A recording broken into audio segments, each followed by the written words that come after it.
अस्सलाम वालेकुम। उम्मीद है कि आप अल्लाह के फजल व करम से सही सलामत होंगे और अल्लाह ताला के फजल व करम से खुशबाश होंगे। ठीक है, आज हमारा टॉपिक है अहमद नदीम कासमी की देहात निगारी। अहमद नदीम कासमी जो कि हमारे एम.ए. उर्दू की बुक जो है जदीद नस्र, उसमें जो हमारा एक लेसन है सन्नाटा, उसमें हम अहमद नदीम कासमी की देहात निगारी पढ़ेंगे। अहमद नदीम कासमी जो है वो देहात निगारी की वजह से मशहूर हैं कि उनके जो नावल हैं, उनके जो अफसाने हैं, उसमें देहात पर उन्होंने जिस तरह लिखा, देहात की जिस तरह मंजरकशी की, देहात की ज़िंदगी, देहात के जराइम पेशा अफराद, मतलब देहाती ज़िंदगी किसी भी पहलू से हो, उन्होंने उस पर बेहतरीन लिखा। मतलब देहात के मौजू पर बहुत से लिखने वाले होंगे, लेकिन अहमद नदीम कासमी का नाम जो है हमेशा के लिए ज़िंदा हो गया है देहात निगारी की वजह से। ठीक है, आज हम उनकी देहात निगारी पढ़ेंगे, उस पर तबसरा करेंगे। तो लेसन शुरू करने से पहले मैं आपसे रिक्वेस्ट करूंगी, अगर आपने हमारा चैनल अभी तक सब्सक्राइब नहीं किया तो अभी सब्सक्राइब कर लें, ताकि हमारी हर आने वाली वीडियो सबसे पहले आपके पास पहुँचे, जो कि उर्दू लेसन्स के हवाले से होती है। ठीक है, स्टार्ट करते हैं। अहमद नदीम कासमी ने देहात के अफसाने लिखे और देहातों को हमेशा के लिए ज़िंदा कर दिया। ठीक है, और उर्दू के बहुत से लिखने वालों ने हिंदुस्तान के देहातों की ज़िंदगी को अपने अफसाने का मौजू बनाया और हमारी देहाती ज़िंदगी पर जो है हमारे सामने जीता जागता हमारे सामने ला कर खड़ा कर दिया है।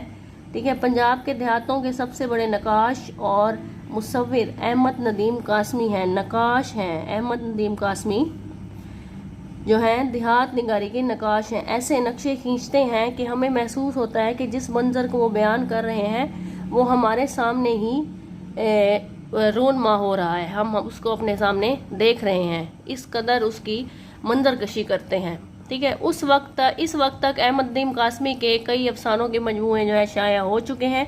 उनकी अफसाना निगारी में पंजाबी देहातों के दिल फरेब मनाजिर और उन मंजरों में मिलने बढ़ने, चलने फिरने, काम और मोहब्बत करने वाले देहाती अपनी पूरी बेतकल्लुफ़ी और पूरी रानाइयों के साथ नज़र आते हैं। ठीक है, कासमी ने पंजाब के देहातों और देहातियों को एक जो है पूरी ज़िंदगी दी है। गंडासा जो है पंजाब की देहाती ज़िंदगी की कहानी है, जिसके शुरू होते ही पढ़ने वाला उसकी खालिस मकामी जो है फसलें गुम हो जाने पर मजबूर हो जाता है। ऐसी मंजरकशी की है कि जो पढ़ने वाला जो है उसमें थोड़ी देर के लिए गुम हो जाता है। इसी लिहाज से कोटेशन देखें, इक्तबास देखें। वो कहते हैं कि अखाड़ा जम चुका था, तरफैन ने अपनी पूरी चौकियां चुन ली थीं। पड़कोडी के खिलाड़ी जिस्मों पर तेल मलकर जो है बजते हुए ढोल के गिर्द घूम रहे थे, उन्होंने रंगीन लंगोटियां बांध रखी थीं। कोटेशन वैसे यहाँ तक काफ़ी है, ठीक है, लेकिन हम अभी इसको रीड पूरा कर लेते हैं कि आप देखेंगे उनका जो है उनका असलूब कैसा है, लिखने का तरीका देखें कि कैसे एक उनके लिबास पर उनके मतलब एक कबड्डी का मैदान है, वो किस तरह एक वो मैदान जो है सजा हुआ है, खिलाड़ी किस तरह से तैयार हुए हैं। ज़रा से सफ़ेद फेंटे उनके चपड़े हुए लंबे पट्टों के नीचे से गुजरकर सर के दोनों तरफ कमल के फूलों की तरह से बना रहे थे। वसी मैदान के चारों तरफ गप्पों और हुक्कों के जो है दौर चल रहे थे और खिलाड़ियों के माजी और मुस्तकबिल को जांचा और परखा जा रहा था। मतलब खिलाड़ियों के जो है माजी और मुस्तकबिल को परखा जा रहा था। मतलब ये है कि खेल शुरू करने से पहले आपने देखा होगा कि लोग उसके बारे में बातें कर रहे होते हैं कि ये फलाना खिलाड़ी कैसे खेल रहा है और फलाना जो है वो मुस्तकबिल में उसकी कारकर्दगी कैसी रही है। ठीक है, ये इक्तबास है गंडासा का, उनके अहमद नदीम कासमी के अफसाना जो है गंडासा में से ये इक्तबास है, ये आप कर लीजिएगा, हाफ कर लें। आगे है कि अहमद नदीम कासमी के अफसाने में जिस देहाती ज़िंदगी की मुसव्वरी करते हैं उसमें हमें कई चीज़ें मिली जुली दिखाई देती हैं। देहाती मंजर का पस मंज़र, उस पस मंज़र के बाद देहात की समाजी ज़िंदगी।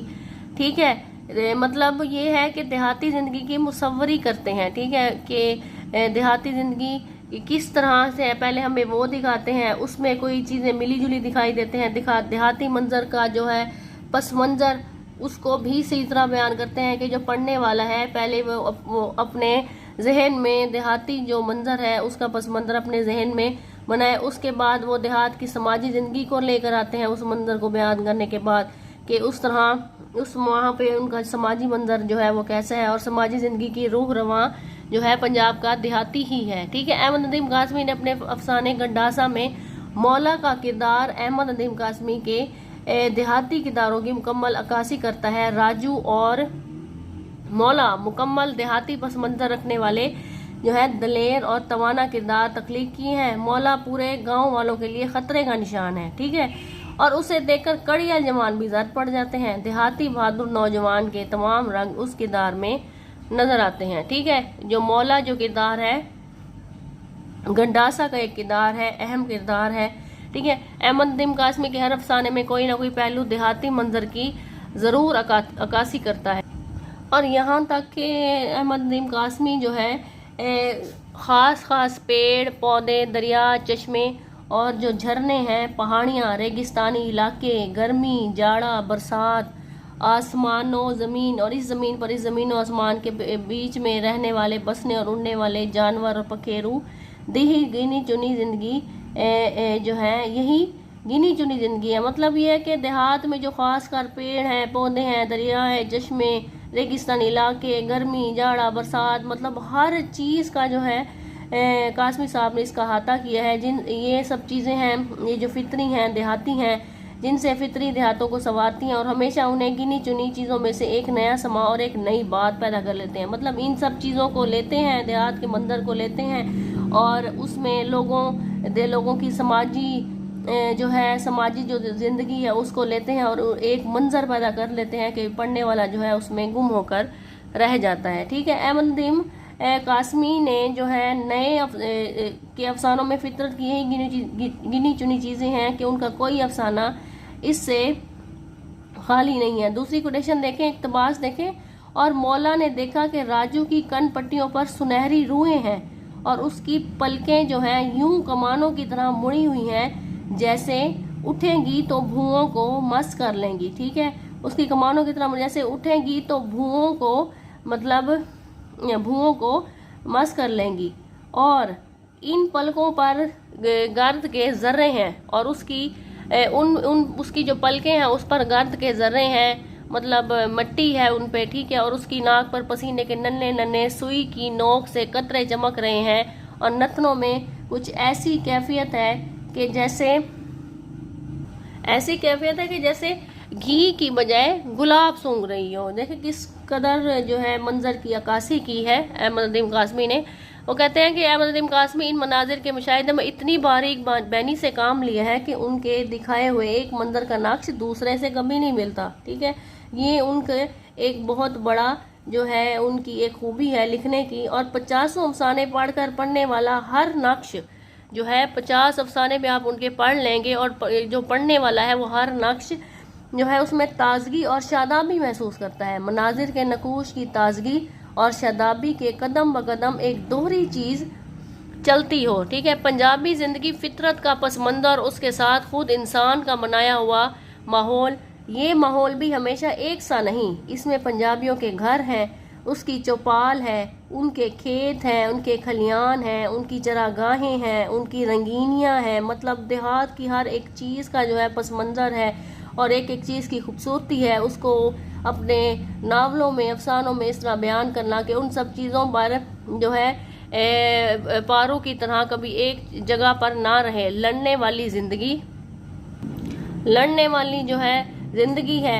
देहातियों की अमीरी और गरीबी पर अमीरी के जुल्म जबर, पेट की आग तन की उड़ियानी। वो कहते हैं कि देहातियों की अमीरी और गरीबी उसको बयान करना, और गरीबी पर, और जो गुर्बत है, जो गरीब है, उन पर अमीरों के जुल्म जबर, मतलब कि मतलब जागीरदाराना निज़ाम की यहाँ पर बात की जा रही है कि जो जागीरदार होते हैं, जो चौधरी होते हैं देहातों के, वो किस तरह जुल्म जबर जो है उन पर रखते हैं। उन जुल्म जबर, पेट की आग तन की उरियानी, मतलब पेट की आग गुर्बत, तन की उरियानी, पहनने को लिबास ना हो, बेबसी, मजबूरी, ये सब कुछ तकरीबन जो है ऐसा ही है। कोटेशन से देखें। और साहब जी आपको सिर्फ ये कहना है कि कभी आप ही इधर इस कस्बे में आइए तो आपसे और कुछ नहीं, तो सिर्फ ये पूछूंगी कि आपके पास मेरे लिए और इस बेजुबान के लिए एक हिंदू की रुसवाई भी नहीं। वो कहते हैं कि ज़बान के लिए एक हिंदू की रुसवाई भी नहीं। और जब से आज़ादी मिली है तो मैंने इस पर कलेजे के टुकड़े चढ़ाए हैं। तो मैंने तो लीगी पड़ोसियों से सुना था कि आज़ादी मिलेगी तो हर आदमी एक दूसरे के लिए कुछ ना कुछ कर सकेगा, पर अब तो मैं जिसको मदद के लिए कहती हूँ वो यही टिका कर से जवाब देता है कि मैं क्या कर सकता हूँ। ये उनके एक जो है नावल बड़ी सरकार के नाम, उसमें से एक इक़्तिबास है कि एक जो किरदार है वो दूसरे को कह रहा है कि भाई ये जो हालात जो उन्होंने बयान किए हैं कि एक टिका सा जवाब देता है कि मैं क्या कर सकता हूँ। इस पूरी सिचुएशन की हमें समझ तब आएगी जब हम ये जो है नावल ये पूरा पढ़ेंगे, तो हमें पता चलेगा कि भाई इसमें क्या है। ये तो एक कोटेशन थी कि हमें उनका हम असलूब देखें, ठीक है। आगे है कि अहमद नदीम कासमी के अफसानों में अपनी छोटी तफसील के साथ जो है नज़र आता है देहाती चौपाल में इकट्ठे होते हैं और यहाँ आकर वो दुनिया ज़माने की बातें करते हैं, ठीक है। जो पंजाबियों की जो एक बैठक होती है, देहाती चौपाल होती है, एक देहाती बैठक होती है जिसमें गांव के वडेरे और जो है बड़ी उम्र के लोग वो बैठते हैं, उसमें वहाँ पर पंचायत होती है। पंचायत का निज़ाम अब भी पाकिस्तान के देहातों में कुछ कायम है। वहाँ पर इकट्ठे होते हैं और वो दुनिया ज़माने की बातें करते हैं, अपने पराए दुख और उसका जो है दरमा, खुदा रसूल की बातें करते हैं, मौलवियों की बातें, ज़मींदारों और पटवारियों की बातें। मतलब यहाँ पर उनकी जो बैठक होती है, देहाती बैठक जो होती है, चौपाल होती है, उसमें हर किस्म का मौजू जो है छेड़ा जाता है, उस पर बात होती है। खिलाफत जो हो गया, रेडियो और फौजी नौकरी की बातें जो है ये सारी होती है। कासमी ने इस चौपाल में होने वाली छोटी बड़ी बात का जिक्र हमारे सामने इस तरह किया है कि हर निचले तबके की खुशियों, गमों और परेशानियों और दुखों को देखा तो बयान कर दिया। फसाना उनका जो है अफसाना अल्हम्दुलिल्लाह गॉड बी प्रेज्ड हमने पढ़ा होगा, तो ये पढ़ा है आपने पिछली ये इंग्लिश की बुक में हमने पढ़ा है कि अगर दुआओं के बदले में, कौन सी क्लास में पढ़ा, ये मुझे आई थिंक फर्स्ट ईयर में हमने पढ़ा होगा कि वो कहते हैं मौलवी अबुल का, मैं आपको ये बताऊं कि मौलवी अबुल बरक़ात के बारे में ये जो हमने पढ़ा था, उनकी कहानी पढ़ी थी। वो कहते हैं अगर दुआओं के बदले में आसमानों से ज़रूरियात ज़िंदगी का उतरना मुमकिन होता तो उस रोज़ मौलवी अबुल खुदा से अपनी उम्दा के लिए जूते मांगता। उम्दा जो है मौलवी अबुल की बेटी थी, आपको याद आ रहा होगा कि आपने ये इंग्लिश में पढ़ा था। बहरहाल आगे पढ़ते हैं। देहाती ज़िंदगी के वो पहलू जो हमने नहीं देखे वो भी हमको देखे वाले ही मालूम होते हैं अगर हम अहमद नदीम कासमी को पढ़ें। और हम देहाती ज़िंदगी में चलने फिरने और रहने सहने वाले देहातियों के अखलाक, उनके सोचो विचार और रख रखाव के तरीके और उनके दिल की गहराइयों में छुपे हुए सारे भेद हमारे सामने आ जाते हैं कि एक देहाती अहमद नदीम कासमी इस बात को भी वाज़ेह करते हैं कि एक देहाती के सोच का अंदाज किस तरह होता है, वो किस तरह सोचता है, उसकी दिल की गहराइयों में क्या क्या राज छुपे होते हैं, क्या उसका एक एंगल होता है कि वो किस तरह अपना सोचता है अपनी ज़िंदगी के बारे में, अपने हालात के बारे में, ठीक है। वो कहते हैं कि उनकी बेलौस ज़िंदगी, उनका खलूस एसार, खातिरदारी, मोहब्बत, बहादुरी, खुददारी, मैले चित्रों में छुपा हुआ एहसास दिल, ठीक है। सच्चा ईमान, तो हम परस्ती, सच्चा ईमान होता है उनमें, तो हम परस्ती हो, तो हम परस्त होते हैं देहाती लोग। ये सब कुछ हम इस तरह जान लेते हैं कि ये सब कुछ खुद हमने मुद्दों इन देहातियों में कि हमने ये सब उन देहातियों में रहकर देखा वाला हो, ठीक है। आगे से वही कोटेशन आगे खड़ा जम चुका था, दरफे ने अपनी चौकियां चुन ली थी, ये कोटेशन हो गई। आपने ये कोटेशन मैं आपको दोबारा बता दूं, आपने ये कोटेशन यहाँ तक करनी है, रंगीन लंगोटियाँ कस कर बांध रखी थी। अहमद नदीम कासमी साहब ने पंजाब के देहातों को जो है उनकी गहराइयों में डूब कर देखा है। उन्हें उनकी ज़िंदगी के सारे पहलुओं से भी गहरी वाकफियत है जिन्हें सदियों की उतार चढ़ाव और साल के मौसम तगय्युरात भी अपनी जगह से ना हटा सके। अहमद नदीम कासमी जो है देहात की जो ज़िंदगी है उनको गहराई में जाकर देखते हैं, उनके हर पहलुओं से गहरी वाकफियत रखते हैं और साल के जो है हालात हैं उसके जो तगय्युरात हैं देहातियों की जो पिछली बाप दादा की जो रस्में हैं पिछले जो है उनको लेकर देहाती लोग बैठ जाते हैं और उन्हीं पर अमल पैरा रहते हैं। जदीद दौर से उन्हें कोई जो है गर्ज नहीं होती। ये बात भी अहमद नदीम कासमी ने अपने अफसानों में, नावलों में बताई है। आगे कोटेशन देखें, ये नामवर खिलाड़ी अपने दोस्तों और अकीदतमंदों के घेरे में खड़े इस शिद्दत से तेल चिपड़वा रहे थे कि उनके जिस्मों को ढलती धूप की चमक ने बिल्कुल तांबे का सा रंग दे दिया था। ठीक है, कहते हैं कि उन्होंने अपने दोस्तों की घेरे में खड़े इस शिद्दत से तेल मतलब लगवा रहे थे अपने जिस्मों पर कि जब धूप की चमक पड़ती थी उनके जिस्मों पर तो बिल्कुल तांबे का सा रंग दिखाई देता था। ये खिलाड़ी, फिर ये खिलाड़ी, ये कोटेशन आपने इतनी करनी है, ठीक है, जितना ये मैंने ये ब्रैकेट लगाई है। ठीक है, फिर ये खिलाड़ी भी मैदान में आए, उन्होंने बजते हुए ढोलों के गीत चक्कर काटे और अपनी अपनी चौकियों के सामने जो है नाचते दौड़ते भागने लगे।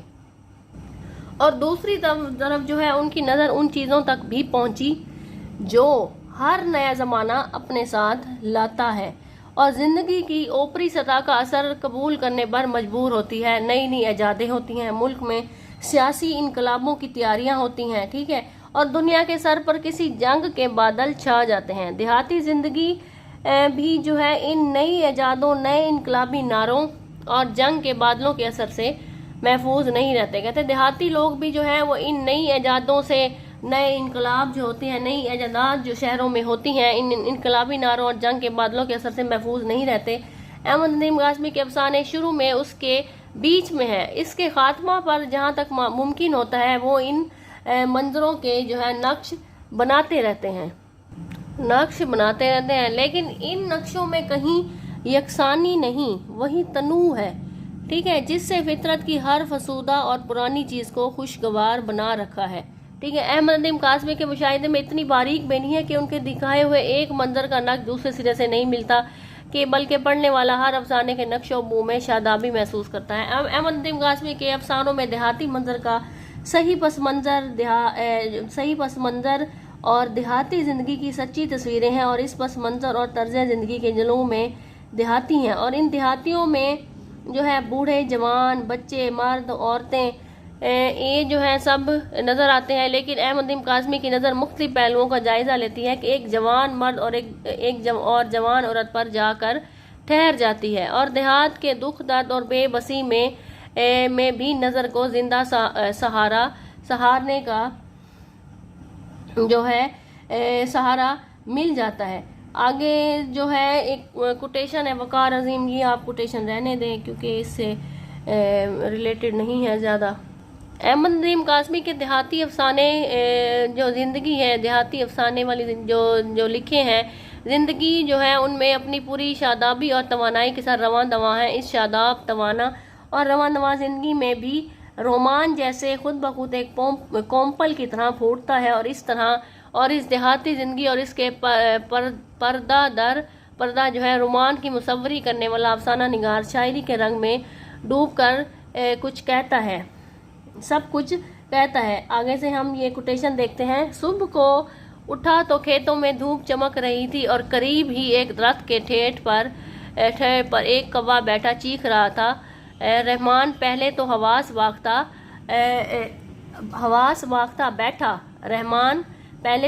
वाख्ता बैठा और इधर उधर देखता रहा। ठीक है, फिर रोने लगा और रोते रोते अम्मा अम्मा पुकारने लगा। काफ़ी देर तक रोने के बाद उसने गुस्से भरी आवाज़ में कहा, अम्मा कम्मा ठम्मा। ये एक बच्चे की एक वो कह रहे हैं कि देखिए किस कदर खूबसूरती से उन्होंने एक मंजर बयान किया है कि देहाती एक बच्चा है, वो उठता है सुबह के वक्त, वो बैठा होता है, जो है वो बैठा है और वो देखता है कि करीब ही एक दरख्त है, उस पर एक कौवा बैठा हुआ है और उस बच्चे का नाम है रहमान। ठीक है, वो रहमान पहले तो आवाज़ भागता होता है, मतलब वो कौवे को देखता है और वो डर जाता है, फिर इधर उधर देखता है कि उसको कोई नज़र नहीं आता, वो रोने लगता है और रोते रोते अपनी माँ को पुकारता है और देर तक रोने के बाद इस तरह के अल्फाज जो है हमारे इस्तेमाल होते हैं, अम्मा कम्मा ठम्मा। वो गुस्से भरी आवाज़ में ऐसे बुलाता है जब उसकी माँ उसकी बात नहीं सुनती, तो वो इस तरह के अल्फाज इस्तेमाल करता है। और ऐसे आपने ज़रूर सुने होंगे अपने इर्द गिर्द बच्चों के जो है कि बच्चे इस तरह के अल्फाज इस्तेमाल करते हैं अपनी तोतली ज़बान में। उम्मीद है आप जो है लेक्चर एंजॉय कर रहे होंगे। ज़रूर, क्योंकि ये लेक्चर जो अहमद नदीम कासमी वाला जो चैप्टर है ये काफ़ी इंटरेस्टिंग है। आगे देखते हैं। अहमद नदीम कासमी ने पंजाब की देहाती ज़िंदगी की मुसव्वरी करते हुए जहाँ एक तरफ अच्छे मुसव्विर की तरह उसके सारे खतोखाल जो है फ़नी खलूस और दियानतदारी के साथ खींचे हैं, वहाँ दूसरी तरफ उन्होंने उन नकूश में रंग भरते वक्त अपनी शायराना फितरत की भी पैरवी की है। मतलब शायरों की तरह फितरत की पैरवी भी की है, उसको भी अपने अफसानों में जो है उसको समोया है। और फितरी मनाजिर का जिक्र भी हर जगह एक हल्की सी जज्बाती झलक भी पैदा हो गई है। कोटेशन देखें, डॉक्टर अनवार अहमद क्या कहते हैं अहमद नदीम कासमी के हवाले से। वो कहते हैं कि अहमद नदीम कासमी की फ़नी पुख्तगी की गवाही सन्नाटा के अफसाने जो है देते हैं। बड़ी सरकार के नाम, रईस खाना, आतिश गुल, मामता, अल्हम्दुलिल्लाह, कंजरी, गंडासा और सन्नाटा, नदीम के हिनी, ये सब जो है जो अफसाने हैं ये सारे जो हैं अहमद नदीम कासमी के हैं। रईस खाना, आतिश गुल, मामता, अल्हम्दुलिल्लाह, कंजरी, गंडासा, सन्नाटा, ये नाम जहन में रख लें कि अहमद नदीम कासमी के हैं। वो कहते हैं ये अफसाने जो हैं ये सिर्फ अहमद नदीम कासमी के अफसाने नहीं बल्कि उर्दू के अजीम अफसाने हैं। काफ़ी अहम कोटेशन है, ज़रूर ऐड कीजिएगा।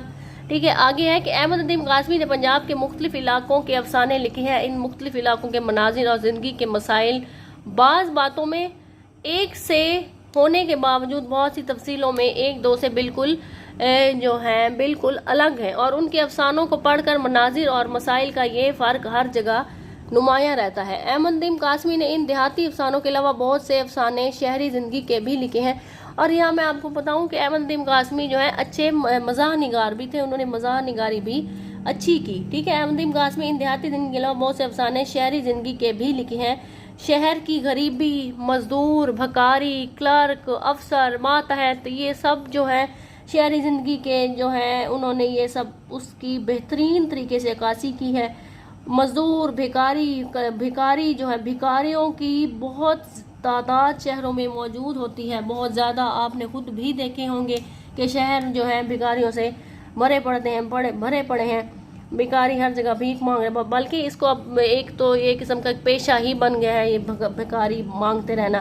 क्लार्क, अफसर, मातहत, तालीम और उसके बाद बेकारी। तालीम और उसके बाद बेकारी मतलब तालीम है लोगों के बाद, डिग्रियों के अंबार लगे हुए हैं, लेकिन वो अपने मुलाजमत की तलाश में जो है मारे फिरते हैं। इस चीज़ को भी अहमद नदीम कासमी साहब ने अपने अफसानों में, नावलों में इसका जिक्र किया है।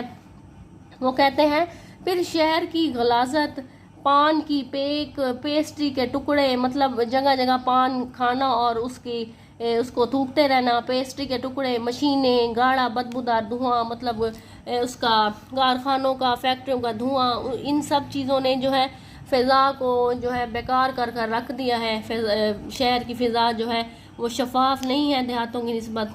ये बात बताना चाह रहे हैं कि ये सारी चीज़ें मिलकर जो है जेल या कब्र, एक ऐसी बहुत सी बातें इन अफसानों में है कि इन अफसानों को पढ़कर तस्वीरें नहीं बल्कि अफसाना निगार के जहनी नकूश हैं। इन सब चीज़ों को बयान किया है कि जो अफसाना निगार है उसके जहनी नकूश है कि उसके जहन में जो बात थी उसने उस तरह बयान कर दी। देहाती ज़िंदगी के अफसानों की तरह शहरी ज़िंदगी के दुखों में भी अहमद नदीम कासमी को रोमान नज़र आता है।